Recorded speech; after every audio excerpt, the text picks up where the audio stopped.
Welcome to the first of our three-part episode of this arc of Feed the Dark podcast, Hook, Line, and Sunken, an analysis of Hellraiser and the Hellbound Heart. In part one, we will be diving into what drags you into the puzzle box of Clive Barker's mind. Stay tuned.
Welcome back to Feed the Dark podcast. Thank you guys so much for tuning in, as always. And this week, I'd like to introduce my good friend of many, many years, Mr. Jared Elisoff. Jared, would you like to introduce yourself to the audience? Hey, how's it going, guys? My name's Jared. Big time fan of the podcast. Big horror fan, many years. Obviously, Evan and I, we go way back to high school, but yeah, it's nice to have that mutual friendship based around, subject matter that may not be so appealing to everyone else out there. But it's nice to be able to bond over, the horror genre and the macabre and all that, and have an outlet to be able to discuss it. So thank you. Of course, my dude. Thank you so much for coming on. And yeah, we've had a great many discussions on a lot of metal and a lot of horror. So I'm really excited to get into this one with you because you recommended this one to me. Today we're going to be discussing the Hellbound Heart, and also we'll be getting into the movie Hellraiser for reasons we'll get into. But I guess before we really get into it, I kind of wanted to ask you why you chose Clive Barker and specifically this piece for us to discuss. So Clive Barker, ever since I picked up the first book I've read by him, I've just had this fascination with, his writing style. He just has this way of working events and things in his novellas, especially his short stories, not just straight up horror or straight up gore or anything like that. It's really more of like he has this almost childlike fantasy around it. Everything I feel in his writing is almost like fantasy based, and even in books like Hellbound Heart, movies like Hellraiser, you could see little glimpses of that. Obviously, his other works, get a little bit more into the whole fantasy realm and everything, but he just has this enchanting way of writing that, is not straight up horror, and it leaves a lot of the guesswork up to the reader, I feel, almost in a Lovecraftian sense. The most innate fears of the unknown. So I like that he kind of leaves enough detail in there to get a picture of things, but also a lot of it to the reader's imagination, which, if you have a wild imagination, this book is absolutely nightmare fuel. Yep. Yeah. I will say that. Very intense read. Yeah, some of the subtleties went over my head when I was younger because I just read this for the first time, but I saw Hellraiser when I was younger, and the gore aspect had me kind of hiding under a blanket the entire time while lying to my friends to try and seem cool, and but I could handle the gore. But no, but now yeah, there's definitely a lot led up to the imagination that I guess wasn't able to notice when I was younger. But also, I mean, I guess we'll talk about this a little bit later, but that first chapter, just in terms of just grotesque imagery, just oh my goodness. So Yeah, no, I definitely feel that. And also Imagica, right? Is that how you pronounce it? Imagica? That was Yeah, recommended to me by my uncle. Magica, Yeah, that's Nightbreed too. Oh my god. I do have to read that, but Imagica, my uncle actually bought me a copy, and it's so thick that I'm afraid that it's gonna like break my table, so I might move it Oh to a different. yeah. So I was telling Jared before, but I just read The Stand, so I might have to take a little break before I get into that. That's the thing with Clive Barker. He has a tendency to either write obnoxiously large books or like very wimpy 50-page short stories. You don't really get like too much of an in between with him. So it's either like the most daunting book you're ever going to read or like you'll finish it in 5 minutes. Mm. Yeah, but yeah, this one I finished in one sitting actually, the Hellbound Heart. So Oh that was yeah. one of the benefits of that because it was quick, but it was super effective. But I guess with Yeah. that, should we get into a? Are you up to the task of summarizing this novel? Because it's pretty insane for just like less than 200 pages. But I think you're up to it. Yeah. There's a lot that happens in this book in such a short period of time, which, I guess is kind of why I chose to recommend this book to you. Mm, um, it kind of covers a lot. It gets very graphic, very detailed, very quick. And there's pretty much the entire novella to me every time I read through it, is just nonstop build up before you inevitably reach the end of it. And like you were saying before, the first time I ever picked this book up, I was just unable to put it down. Read through it all in one sitting, mm. and then I just remember sitting in my room like, what the fuck did I just read? I had no idea what happened, and it just kind of sucked me in, and I had to reread it, and then next thing you know, it just ended up becoming one of my favorite works by him. But part of why I chose this book was, the themes that he chose to touch on in the piece, and also the time of year that this novella was released. I found it just to be, really groundbreaking in terms of pushing the envelope in what horror and other slasher books and, what other horror movies around that time were trying to accomplish. But Mm. as for a brief summary, this book pretty much revolves around a object, which they call the lament configuration. It's a puzzle box, which you get introduced to early on in the book. Um, it's kind of left up to the reader to kind of decipher the origins of where this thing came from. If you are into self harm, I would recommend watching the 12 Hellraiser movies after the first one that further explain where the box came from and everything. But it's pretty cool because the main thing that I feel is the source of villainy in this book, or like the figure to point your finger at, is actually not so much a being itself, but it's basically like a Rubik's cube in a sense.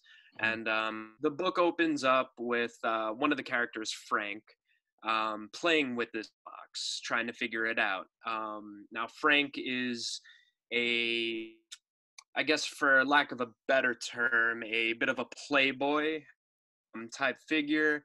He travels a lot, he wants to experience the world and everything that it has to offer him. He's just on this endless quest to satiate this hunger or thirst for desire that he has. But, you know, I feel like the more you get to know his character, it's kind of made apparent that he doesn't really know exactly what it is that he's looking for, but he is looking for, I guess, in a word, depravity. He's looking for this like gluttony that he just can't get enough of, and he's told that this box is able to unlock a portal to a world um, with which pleasures beyond his wildest dreams will be there. And he finally gets his hand on the box. He's playing with it, trying to figure it out, and lo and behold, he ends up summoning this figure, which later on they nickname Pinhead. And the whole thing that happens with the box in that scene, it's very uh how do I put it? He's on this quest this entire time to basically, find this thing that he desires, but immediately upon opening the box, realizes that this thing that he was sent on a quest for ends up being a gateway into what humans would consider hell. And these beings called the Cenobites are kind of trapped inside of this puzzle box. It's a gateway into their world, and their world is kind of fueled by this almost BDSM like interpretation of pleasure and what they deem to be pleasureful. So, in a sense, Frank did get what he was looking for upon opening the box, which was pleasures beyond his wildest dreams. But those pleasures, in the Cenobites' terms, just so happen to be masochistic torture and, ripping people apart, needles in the face, the whole lot. Yeah, I And think there was a bit of a definition confusion between them. So yeah, I think they had mistranslation. Yeah. but very quickly, the that scene in the book and the movie, I feel kind of had a different effect on me. And just kind of to touch upon the differences between the two, um, upon watching the movie, you just get quick bits and flashes of, chains come out of nowhere. The room is dark. There's imagery of, piles of flesh on the floor, things like that. And next thing you know, Frank is ripped to shreds. And a lot of the effects that they used in those early scenes were a little bit more off camera than just flat out. And it kind of left this like thought to me the first time I saw it of like, what the hell just happened? Like, is that character dead? What's going on? Whereas in the book, I feel like Clive Barker does not pull any punches in describing exactly, the depths of Frank's torture upon finally opening the box. And Yeah, I mean, I think you know how I feel about this. Earlier yeah, when I was, half joking about hiding under the covers in front of all my friends, which wasn't really a joke, but yeah, that's because I was younger and the chain pulling the skin was disturbing at the time, even though it was a bit confusing. But now that I'm older, I'm like, all right, it's kind of like cheesy 80s gore, at least to me. But reading, and I read a ton of horror, especially for this show. I probably read like 50 books in the past like 2 or 3 months at this point, and this is one of the few, I guess, sections of any novel or novella that I've read where I was like legitimately, I don't want to say scared, but just kind of like, like super disturbed, and not even like grossed out in a gore sense, just like so immensely uncomfortable that I just like I'm struggling to find the accurate term to describe how it made me feel. That's the effect it had on me, because yeah, they describe all the sensations of hearing everything and just remembering just all the disturbing situations since birth, and being able to see beyond, like, just every sensation is just, it's in such a, I guess, in such a concise way too, because it's really just a chapter or like less that he manages to capture all this. But yeah, it's that like was a the couple of part that, pages. yeah, I mean, it felt like 40 pages to me. That part screwed me up more than the rest of a book. But no, I'm glad you touched upon that, because yeah. Yeah, and I mean, what you just said, I feel like is the perfect summary of why exactly I love Clive Barker's writing style so much, because, he's able to not just, give a sense of fear and dread to me as a reader, Hmm. but along with that, this kind of like sensory overload of like, I don't know what's going on. Am I scared? Am I excited? Do I want to find out what happens next? Do I not want to read anymore? Like, what's going on? And like, that's like just some kind of like emotion that I haven't had reading any other author within the horror genre before I picked up Clive Barker. No, I And completely agree. yeah, he's Yeah.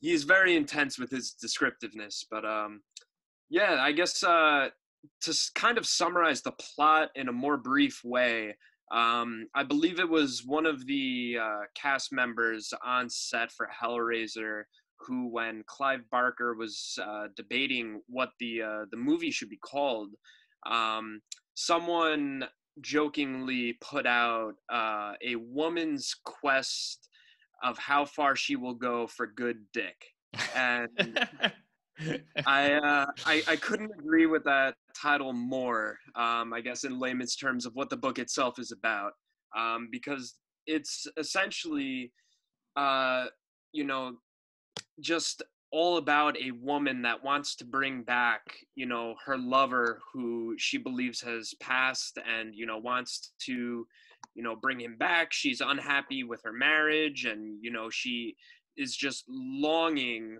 for this you know, this kind of like connection that she hasn't felt with anyone besides Frank. And, this woman, Julia, just ends up doing whatever it is that she can in her mind to rekindle that connection that she felt with him and to bring him back to life. And the novel, I guess in short, is pretty much just her luring men to the house where Frank was taken by the Cenobites, and having them basically feed on these male victims' blood, and by doing so will kind of regain Frank's body. Frank, at this point, having which escaped the Cenobites' clutches, and is now kind of like this decomposed, half composed body that's kind of stuffed in the corner of the attic. And it's very weird when you first get reintroduced to Frank after he escapes the Cenobites. And I remember when I first saw the movie as a kid, just being like, what the hell is going, like, is that the guy from the first scene in the movie? Like, oh my god, what happened to him? Well, And you saw this film when you were younger than I was. I saw this when I was 14, and I was confused. You saw it, you said, in middle school. Am I correct, or was it around the yeah, same I time? was Yeah. um I was around 10, 11 years old when I first saw this movie, back when Ugh. VHS boards were still a thing. Ugh. And It I hurts. distinctly remember, like, growing up with my dad, he didn't really have a sense of, a filter, I guess, per se, of, Mhm. what would be appropriate to show a kid and what wouldn't. So I got exposed to a lot of horror movies early on from him. Fond memories of Terminator, Alien, Nice. Predator, Evil Dead, obviously, classic. But, one that always stuck out to me, and I'd see it every time I'd go into the video store back when I was in Queens, was Hellraiser.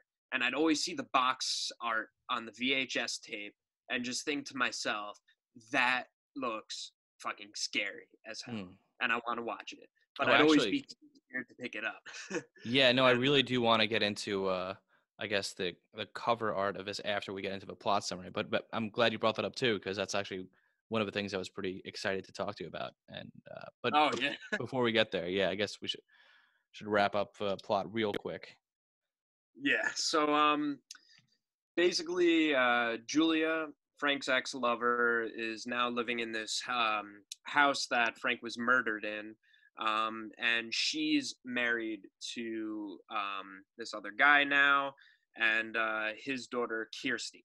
Now, after you get introduced to them, it's kind of like Julia and Kirsty become the main characters of the book, despite the fact that Frank was kind of the focal point for the intro. And Kirsty's very much like the token good girl in the horror book. She's the one running from the Cenobites. She's trying to figure out what's going on, and she's the one that's trying to stop this plot that Julia has to bring back Frank. And I feel like as the book progresses, each character's development kind of gets flipped around a little bit once you get closer towards the end, and Julia gets closer to bringing Frank back, and quickly at the end of the book realizes, what have I done, and starts having second thoughts. she starts doubting everything that happened, and eventually that kind of doubt culminates in Frank actually giving her up, and Julia kind of getting murdered in getting in Frank's way. And Mm. Frank's one desire at this point in the book is, he doesn't want to go back. He doesn't want to go back to the Cenobites. Um, Ever since he had left, they'd been chasing him. Once once you enter the Cenobite realm, you can't leave, basically. And the Cenobites basically become super police in trying to hunt down Frank and bring him back to their realm. And, Julia, I feel like in those moments, kind of realizes, here she was, this character who put everything, even murdered people to bring Frank because she loved him that much and she wanted him that badly. And Frank had zero hesitation in giving her up and having her get killed just so that he could, further his escape. Mm. And, that I feel like is what kind of leads to the big kind of climactic ending of the book. You have Kirsty, and it all culminates in Kirsty getting Frank to admit that at this point in the novel, he is actually Rory. He's actually in Rory's flesh. Earlier in the book, you find out that Rory is killed, and Frank actually uses his skin to kind of like hide himself from the Cenobites, and is kind of parading around in Rory's flesh, and which is why the Cenobites can't find him.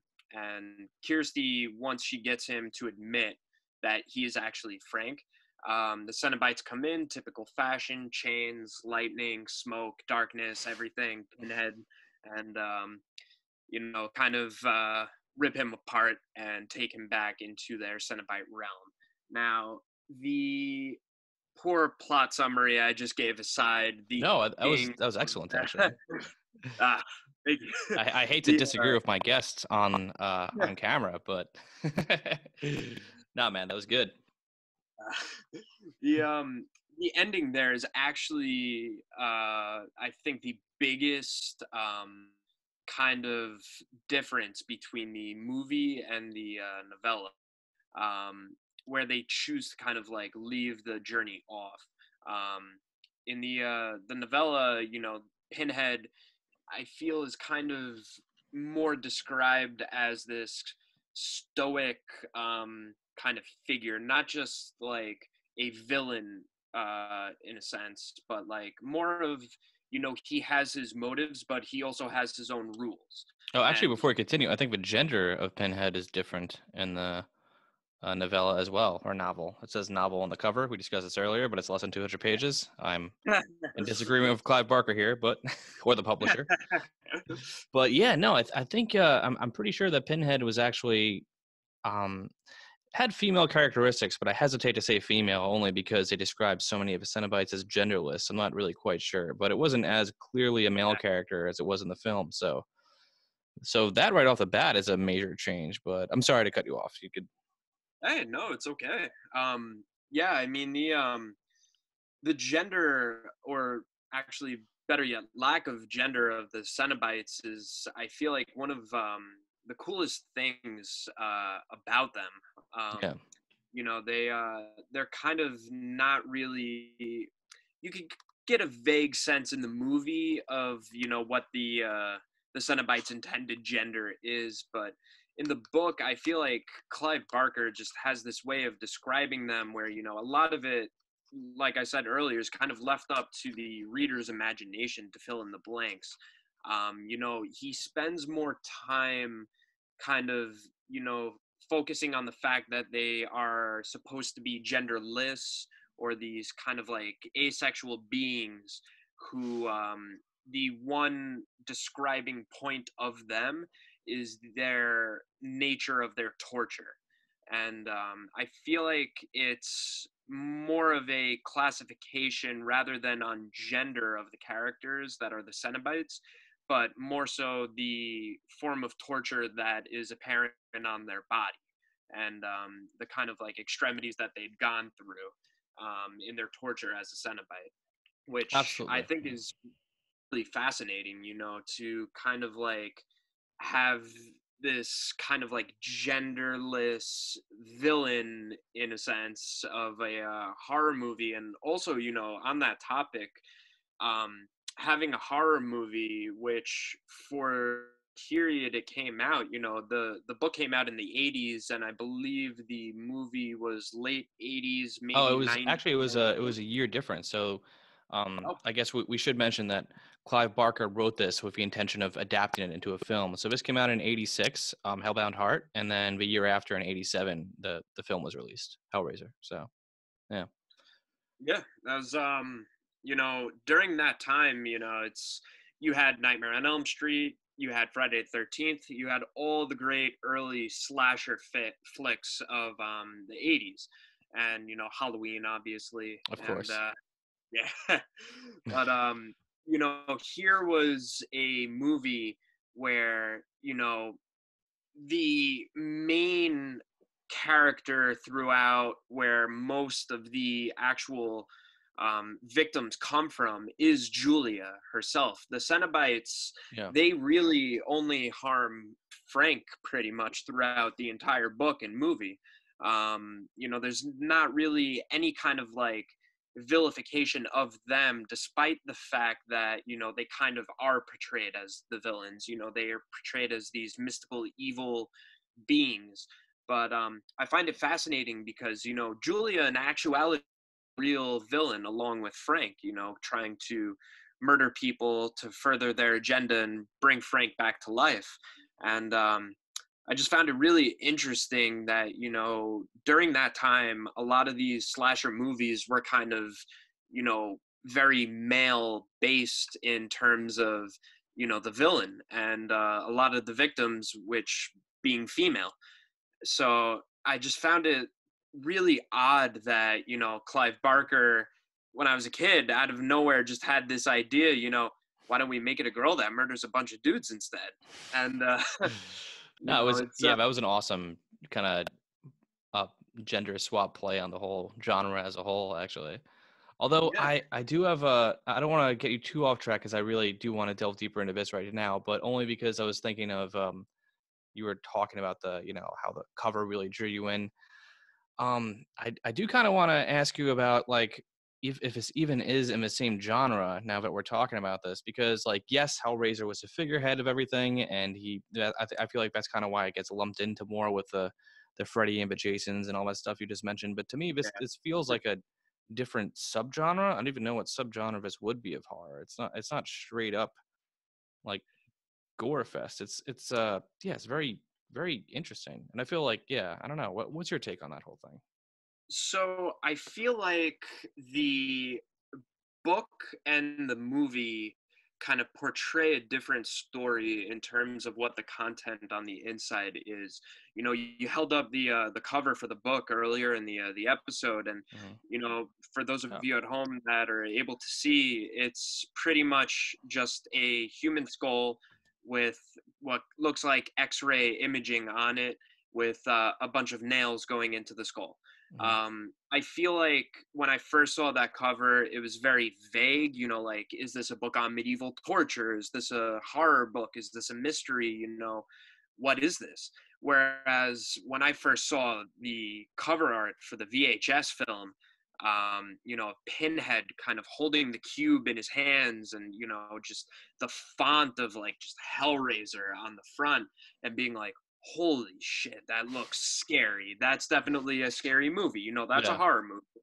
Whereas, even the title alone, Hellraiser versus, the Hellbound Heart, I feel like they both kind of tell a different story in what their aim is. And that story, I feel the Hellbound Heart is more of like, I guess for lack of a better term, it's a little bit of a romance novel. It's you have Julia, who's missing Frank and wants to bring her ex-lover back to life, and she's unfulfilled in her marriage. You have Kirsty, who is trying to get with Rory. You know, she's his friend in the book, but in the movie, I don't know why they did it, but they decided to make Rory her father for the plot. But in the novella, Kirsty is, you know, fawning over Rory a bit, and you know, there's kind of that jealousy. He's with Julia, and the whole relationship of the main characters is very reminiscent to me of almost like a romance novel or Yeah, it some feels kind of yeah, it yeah, definitely feels kind of like a soap opera, but like a really good one. yeah. With a lot of gore mix in. And also, before I forget, because knowing me, I'll forget this before the episode ends. You mentioned before that it was kind of Lovecraftian and how it was described. And I just read The Color Out of Space like a very short time ago for the very first time, and I didn't even make that connection until you just said it earlier on, because like how he explains color of like it's a color that's indescribable to man, and I know how he explained Cthulhu was basically by not explaining what Cthulhu looked like. So yeah, I just wanted to give you props for that, because now I'm thinking back on this work, and I didn't even realize how closely related his style was to Lovecraft. But that was an awesome aside. So yeah, thank you. Hey, thank you, man. I appreciate it. I mean, I'm a very big fan of Lovecraft. His work is pretty much what got me started into horror, and I think that right there is why I kind of gravitated towards Clive Barker's style of writing, because for me, you know, horror kind of got to this point in my life where what used to scare me when I was first getting into the genre, you know, no longer scares me anymore. Almost Mhm. like a tolerance that I've built to what I'm able to see and, you know, read. And I feel like I'm kind of, you know, at this plateau in a sense where, you know, the bar of which to shock me with something has gotten so high that it's almost like I'm trying to scratch this itch of adrenaline of like, I want to be scared, you know, reading something, but nothing's doing it. And I feel like the best thing that I found upon getting there is, you know, authors that have this ability to kind of prey on that fear of the unknown, that Mm. refuse to answer the questions that I'm asking while I'm reading the book. You know, like how you said earlier, Lovecraft just has this style of, you know, describing things by describing what they're not. And you know, that right there is kind of, you know, what I really look for in the horror genre now. And you know, that's what I think Clive Barker kind of brought to the table, the Hellbound Heart and Hellraiser. Thank you for joining Feed the Dark podcast for our first of the 3-episode arc. Comment below and let us know what scares you at night, what your favorite horror book is, and what you'd like me to cover on the show. You can find me on YouTube, Libsyn, Facebook, and our Google site. Thank you again.